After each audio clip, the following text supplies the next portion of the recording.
A'udzubillahi minasyaitonirrajim. Bismillahirrahmanirrahim. Surah As-Saffat, surah yang ke-37. Surah ini diturunkan di kota Mekah, Makkiyah, sebelum Nabi hijrah. Jumlah ayatnya 182, ya, urutan ke-37 dalam Mushaf Utsmani. Mari kita lihat isi kandungannya. Was-saffati saffa, demi para malaikat yang berbaris, saffa, dengan barisan yang teratur. Ya. Jadi Allah bersumpah dengan makhluk ciptaannya yang Allah ciptakan dari nur, itu malaikat yang tidak pernah maksiat, selalu taat apa yang Allah perintahkan. Ya. Jadi Allah bersumpah dengan malaikat yang berbaris, ya, bersop, ya, dengan lurus, dengan benar, dengan teratur. Ya. Jadi kalau malaikat itu berbaris itu lebih daripada tentara gitu ya. Jadi teratur gitu, rapi begitu. Di malaikat itu jumlahnya wallahu alam, hanya Allah yang tahu. Bisa ratusan miliar, mungkin ratusan juta, wallahu alam, hanya Allah tahu. Pokoknya jumlahnya banyak malaikat. Tetapi memang yang wajib kita ketahui ada 10, yaitu malaikat Jibril, Mikail, Israfil, Israil, ya kan? Munkar, Nakir, Malik, Ridwan, itu jumlahnya. Itu kan itu malaikat inti, tapi sebenarnya jumlah malaikat itu tidak terhitung, hanya Allah yang tahu. Allah alam bisawab jumlah berapa. Nah, kalau malaikat berbaris itu dengan benar barisnya. Dan malaikat-malaikat ini, Pak, dalam surah An-Nahl 32 ini datang kepada hamba Allah yang husnul khotimah. Jadi bukan satu malaikat. Kalau malaikat yang mencabut nyawa memang malaikat Israil. Tapi ketika hamba Allah yang husnul khotimah ini wafat, meninggal dunia, ketika sakaratul maut, itu malaikat itu berbaris, wasofati sofa, berbaris dengan rapi, lalu mengucapkan kalimat apa? Salamun alaikum udkhulul jannah bima kuntum ta'malun. Salam sejahtera untuk kalian, hai ahli penghuni surga. Allah janjikan surga seluas langit dan bumi. Itu sakitnya sakaratul maut, sakit luar biasa. Tetapi ketika malaikat berbaris bersop-sop seperti ayat 1 ini, itu dengan wajah yang indah, ya, lalu mengucapkan salam, wah, bahagianya luar biasa, senangnya luar biasa. Makanya tidak merasakan sakit sakaratul maut karena udah kalah dari malaikat yang berbaris bersop-sop yang mengucapkan kalimat itu kepada orang yang beriman yang husnul khatimah. Fajajirati jajra, demi malaikat yang menggiringkan, menggiringkan artinya yang awan, jajra dengan sempurna. Apa maksudnya?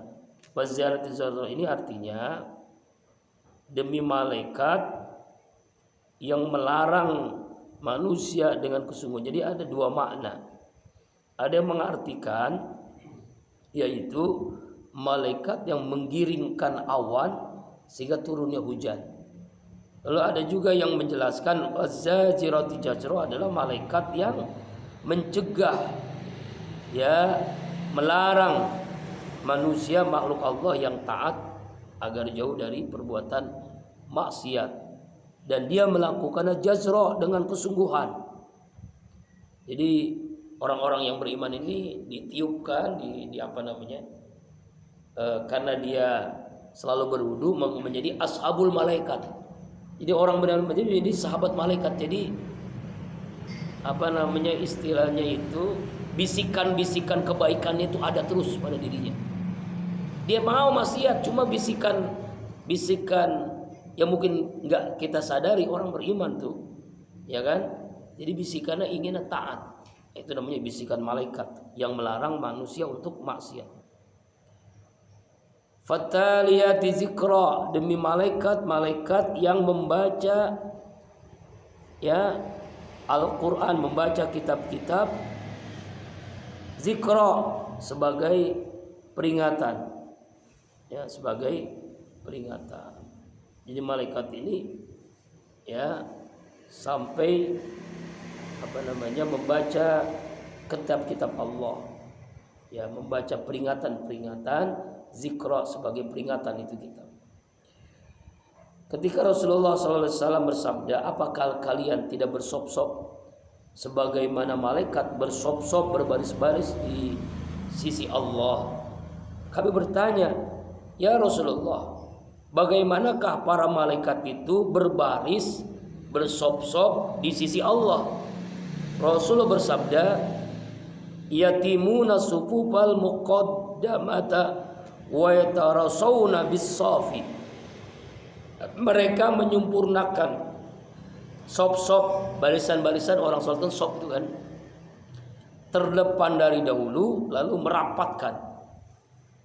Makanya ketika kita sholat sopnya baris dan rapat, nah malaikat itu mendoakan kita, Allahumma ighfir lahu warhamhu. Ya, kalau kita selalu berwudu pun mendapatkan doa malaikat.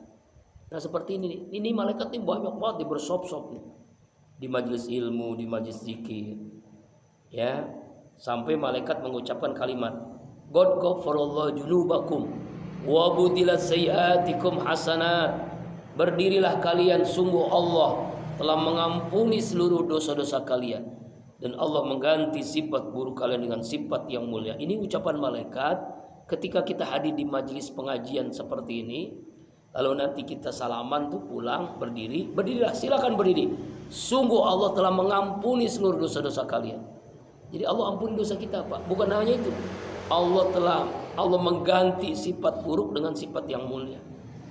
Itu ucapan malaikat kepada orang-orang yang hadir di majelis ilmu, majelis zikir. Masya Allah. Ya, ini malaikat. Jadi malaikat ini di dalam tafsir Ibnu Katsir yang dimaksud fataliyati zikra adalah membaca Al-Quran ya dari sisi Allah kepada manusia. Ya ini Allah Akbar. Nah, inna ilahakum lawahid, ayat yang keempat. Sesungguhnya Tuhan kalian adalah sungguh Maha Esa, Allah Subhanahu wa taala. Ya kan, qul huwallahu ahad. Katakanlah ya Muhammad, Allah itu Esa, Allah itu satu. Tuhan kalian itu satu, bukan dua, bukan tiga, bukan empat, bukan puluhan, bukan ribuan. Ya. Ya kan, kalau orang-orang Nasrani kan tiga Tuhannya. Kalau Hindu Buddha banyak banget Tuhannya. Dewa-dewa dia kan, dewa-dewa ini, dewa itu, dewa langit, dewa macam-macam tuh. Nah, itu. Nah, Allah itu Esa. Makanya sila pertama dalam Pancasila itu sebenarnya itu terjemahan dari Qul huwallahu ahad. Terjemahan dari inna ilahakum lawahid. Ketuhanan yang Maha Esa, Allah itu Esa, satu. Siapa? Allah. Ya kan, Allah itu Esa. Allah Akbar. Rabbus samawati wal ardi, yaitu Allah Tuhan yang pencipta langit dan bumi, 7 lapis langit, 7 lapis bumi. Wa ma bainahuma, dan di antara keduanya, di antara langit dan di antara bumi.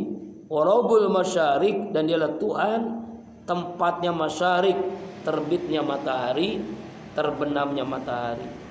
Masyarik. Nah, di ayat ini Allah Subhanahu wa taala menjelaskan tentang keesaan Allah. Dan Allah menjelaskan dialah yang menciptakan langit dan bumi, yang menciptakan terbit dan terbenam. Terbit dari sebelah timur ya, terbenam dari sebelah barat. Kalau nanti kiamat kebalikannya, Pak. Jadi kalau ada nanti matahari terbit dari sebelah barat, wah udah dekat lagi kiamat. Kalau matahari udah terbit dari sebelah barat, itu kalau orang bertaubat udah gak diterima lagi taubatnya. Karena sudah kiamat. Itu tanda kiamat. Kubra besar adalah sudah terbit matahari dari sebelah barat. Makanya Rabbul Masyarik, ialah Tuhan yang mengatur terbitnya matahari, terbenamnya matahari. Inna zayyana sama'a dunya bizinatinil qawaqib. Nah itu di kalimat al-qawaqib ada nun kecil kan, makanya bacanya adalah bizinatinil qawaqib. Ada kan nun kecil kan, nun kecil di kalimat al-qawaqib, di bawah qawaqib ya. Nah itu baca begitu. Sesungguhnya zayyana, kami Allah telah menghiasi as-samaa langit dunia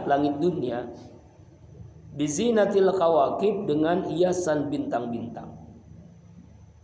Ya, langit dunia dengan hiasan bintang-bintang. Jadi kita tahu dalam peristiwa Isra Mi'raj itu Rasulullah kan diangkat ke langit menuju Sidratul Muntaha, melewati apa? Melewati 7 alam.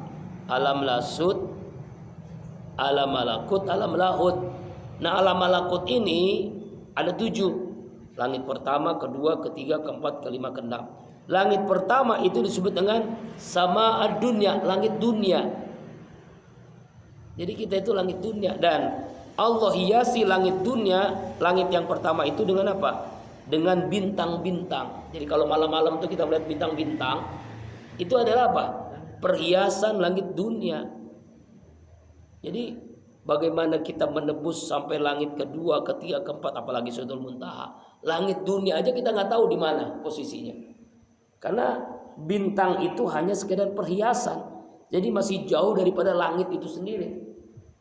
Ya. Makanya dalam surah Allah jelaskan kalau dilakukan manusia biasa, ya, al-ma'aris, ya, minallah jil ma'aris ta'ujul malaikatu warrukana miqdar khamsina alfasana, 50.000 tahun. Jadi perjalanan Rasulullah itu Isra Mi'raj itu kalau dilakukan oleh manusia biasa itu perlu waktu 50.000 tahun. Jadi kalau sekarang tahun 2024, 50.000 tahun berapa lagi? Jadi baru sampai di mana kita? Masya Allah. Allah Akbar. Itulah kekuasaan Allah. Jadi langit dunia itu Allah hiasi dengan adanya bintang-bintang. Wahibzon min kulli syaitanin marid, ayat ke-7. Wahibzon, dan kami Allah menjaga langit dunia min kulli syaitanin marid, dari setiap setan yang durhaka. Allah jaga. Allah jaga langit dunia dari setan yang durhaka. Ya, siapa ini setan yang durhaka? Yaitu jin yang mencuri pendengaran, ya, pendengaran malaikat-malaikat. Dia curi tuh, apa namanya itu ya, gosip ya. Jadi kalau setan itu Pak mendengarkan omongan daripada malaikat, begitu. Nah, apa yang disampaikan Allah kepada malaikat itu dicuri pendengarannya. Nah, kalau misalnya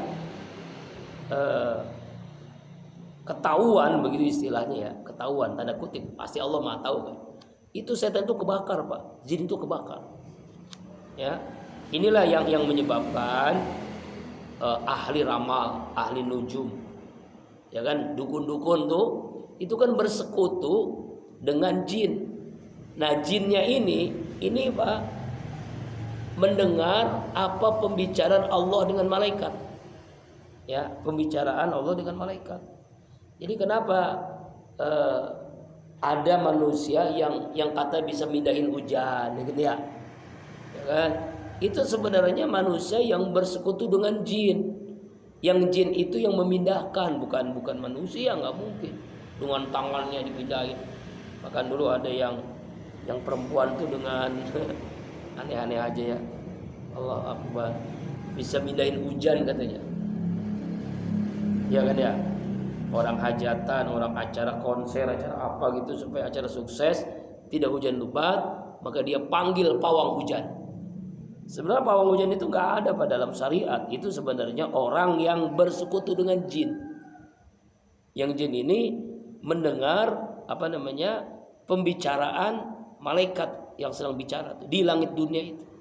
Insyaallah. Makanya wahibzon, Allah jaga. Allah jaga setiap setan yang durhaka. La yasma'una ilal malil a'la wa yukzabuna min kulli janib, ayat 8. La yasma'una, mereka tidak dapat mencuri pendengaran. Ilal malil a'la, kepada para malaikat yang tinggi. Wa yukzabuna, dan mereka dilempari dengan bola-bola api min kulli janib, dari segala penjuru. Jadi setan ini mau dengerin apa yang terjadi di langit, tapi umumnya mereka tidak mampu mendengar. La yasma'una, tidak mampu mendengar, mencuri apa yang disampaikan, dibicarakan oleh para malaikat. Bukan itu aja, wa yukzabuna min kulli janib, mereka dilempari dengan bola-bola api dari segala penjuru. Apa itu bola api? Itu yang disebut dengan meteor gitu kan, ada gitu kan.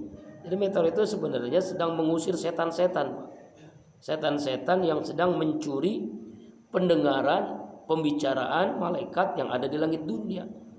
Ya, makanya dia diusir dengan lemparan batu-batu dari api begitu. Ada yang mengatakan itu adalah kalau jatuh dari langit ke bumi apa namanya? Ada asteroid, ada komet itu. Macam-macam lah. Duhuran walahum azabu wasib, ayat 9. Duhuran, untuk menjauhkan, mengusir mereka. Walahum azabu wasib, dan bagi mereka siksaan yang sangat yang terus menerus. Siksaan yang terus menerus, ya, kekal selama-lamanya. Wasib itu disebut dengan khalidina fiha abada, kekal selama-lamanya. Ya, setan yang jin yang durhaka, maksudnya setan, ya. Illa, kecuali man khotibal khotbata ba'at bahu sihabu wa saqib, kecuali man, setan, khotiba, yang mendengar dengan cepat al-fata, pembicaraan malaikat, ba'at bahu, melalui